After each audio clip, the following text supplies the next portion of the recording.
డీటెయిల్స్లోకి వెళ్తే తెలంగాణ పెద్ద పండుగ దసరా సాక్షిగా రేవంత్ పాలనలో రాష్ట్రం ఆగమాగమవుతుంది. మోసాలు ఎగవేతల ఏలుబడిలో రాష్ట్రంలో ఎవ్వరికీ పండగ సంతోషమే లేకుండా పోయింది. ప్రభుత్వ ఉద్యోగులకు 5 డిఏలు పెండింగ్లోనే ఉన్నాయి.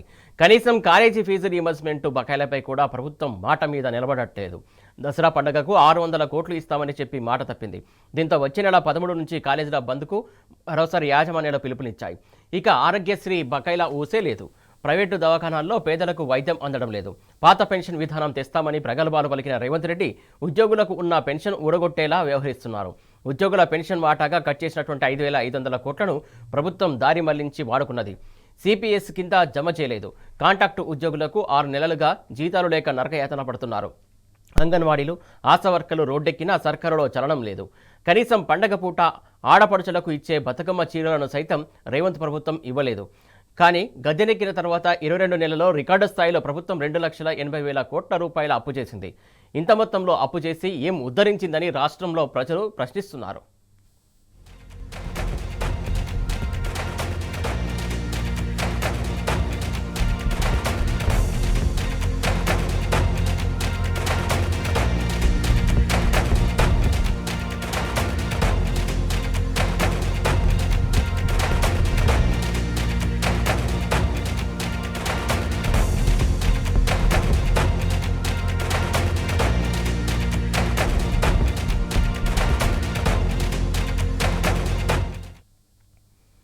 తెలంగాణ ఉన్నత విద్యా సంస్థల సమైక్య కాంగ్రెస్ సర్కారుపై మరోసారి ఉద్యమానికి సిద్ధమైంది. విద్యార్థుల సమస్యలు, కళాశాలల సమస్యలపై ప్రభుత్వం దాటవేత ధోరణిని యాజమాన్యాలు తీవ్రంగా ఖండిస్తున్నాయి.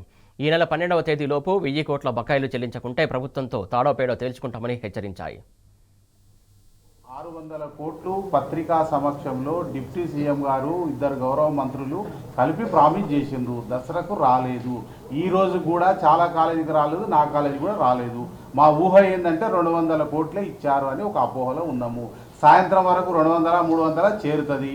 ఈ రోజుకి అలా నడిచిపోయిన తర్వాత ఇప్పుడు ఆ 1200 కోట్లను సాధించాలనే ఉద్దేశంతో దీపావళి కన్నా అన్ని కాలేజీలకు డబ్బు రావాలన్న ఉద్దేశంతో మేము 12ను ఒక లాస్ట్ డేట్గా పెట్టడం జరిగింది.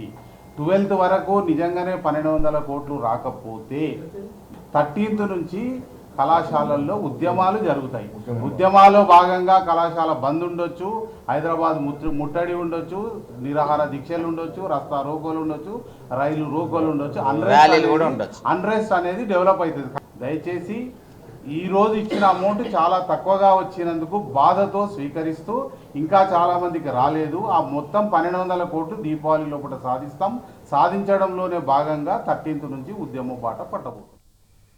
ఫీజు రీయింబర్స్మెంట్ బకాయిలపై ప్రభుత్వంతో ఇక తాడోపేడో తేల్చుకునేందుకు సిద్ధమంటున్నారు తెలంగాణ ఉన్నత విద్యాసంస్థల సమాఖ్య చైర్మన్ రమేష్ బాబు. ఈ నెల 12 వరకే డెడ్లైన్ అని తేల్చి చెబుతున్నారు. లేని పక్షంలో ఈ నెల 13 నుంచి జంగ్ సైరన్ మోగిస్తామంటున్నారు. మరిన్ని వివరాలు మా ప్రతినిధి మహేష్ అందిస్తారు. మరోసారి తెలంగాణ ఉన్నత విద్యా సంస్థల సమాఖ్య పోరుబాట పట్టనుంది. ఈ నెల 13 నుంచి కూడా నిరవధిక కాలేజీల బంద్కు సైతం పిలుపునిచ్చిన పరిస్థితి కనిపిస్తుంది. మనతో పాటు చైర్మన్ రమేష్ బాబు గారు ఉన్నారు. వారిని అర్థం సార్, చెప్పండి, ఈరోజు ఎలాంటి కార్యాచరణ తీసుకున్నారు?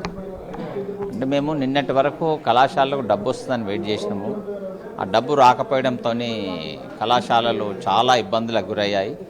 అందరూ స్టాఫ్ అంతా చాలా బాధతో ఇళ్లకి వెళ్ళిపోయారు. చాలామంది కళాశాలల్లో కన్నీళ్లు పెట్టుకొని కూడా వెళ్ళిపోయినటువంటి సందర్భాలు ఈ రాష్ట్రంలో ఎన్నో కళాశాలల్లో నిన్న జరిగింది. దురదృష్టం అది వెన్నట్టున్నట్టు మాకు అనిపిస్తుంటుంది. కానీ ప్రభుత్వం ఏమో ఈరోజు రిలీజ్ చేసామని అంటుంది. ఇంకా కళాశాల అకౌంట్లకు రాలేదు.